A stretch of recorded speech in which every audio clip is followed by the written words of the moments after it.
Nous là, on a compris maintenant qu'on s'est révolté ici pour rien. Maintenant c'est ancien on veut parce que nouveau là ça paye pas. Il n'y a pas de salaire dedans. Nous on comprend rien. Les gens même ne travaillent pas. Avant même on travaillait, on mange, on dit que c'est pas bon. Mais aujourd'hui là même là, on voit rien. On voit rien. On est fatigué de vivre la débauche. Parce que vraiment c'est ce qu'on vit.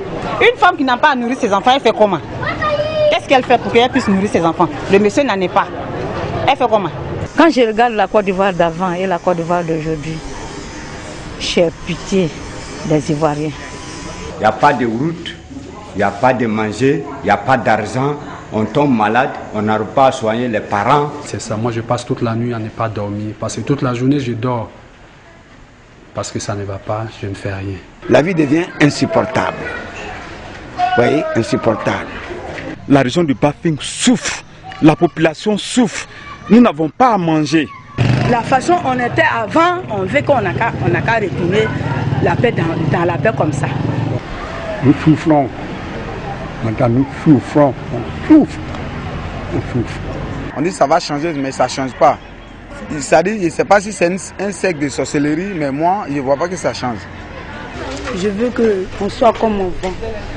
C'est que le Père de la Nation nous a enseigné la sagesse, surtout le dialogue. Mais je vois que ce n'est plus ça. Franchement, ça me fatigue. Tu ouvres la télévision à minuit, ça danse. À 5 h du matin, on danse. À midi, on danse. Tout est devenu concours de danse en Côte d'Ivoire. Variétoscope, podium, oiseaux, vacances et j'en passe. Mais est-ce qu'on va construire la Côte d'Ivoire en dansant seulement? Au jour d'aujourd'hui, on a gros sur le cœur. Ça nous fait énormément mal de vivre comme des demi-personnes dans notre propre pays. Il n'y a pas l'argent. Et quand tu vas quelque part, ce sont des maisons qui poussent comme des petits champignons. Et c'est toujours eux. Quand tu as affaire à un d'entre eux là, ils sont partout. La corruption partout. Pendant qu'il y a la guerre, des gens roulent dans des véhicules que nous n'avons jamais vus. Parce que là, ils ont créé vraiment un poison dans l'atmosphère ivoirienne. Donc vraiment, je souhaite que ce pouvoir-là parte, franchement. Si les refondateurs ne peuvent pas gouverner le pays, qu'ils quittent parce que nous en avons assez. Il n'y a pas d'argent, mais c'est des gros cylindres qu'on roule dedans, les voitures de 100 millions. C'est un peu honteux pour un grand garçon comme moi. J'ai 35 ans. Si vous dites que je n'ai pas d'enfant, ça vous surprend. Parce que tu ne peux pas avoir un enfant et puis il n'a pas d'avenir demain. Oh, imagine-toi, si c'est dans 2 ans ou 3 ans, je dois avoir un boulot, avoir un enfant, on travaille à 55 ans. Si on veut actuellement mon enfant aura 17 ans quand il va à la retraite, cet enfant, qu'est-ce qu'il pourra faire? Rien. En 10 ans, le constat est clair. Nous sommes passés de l'excellence à la culture de médiocrité. Avec le pouvoir actuel, on ne peut pas parler de la moralité. Nous voulons un changement total en Côte d'Ivoire.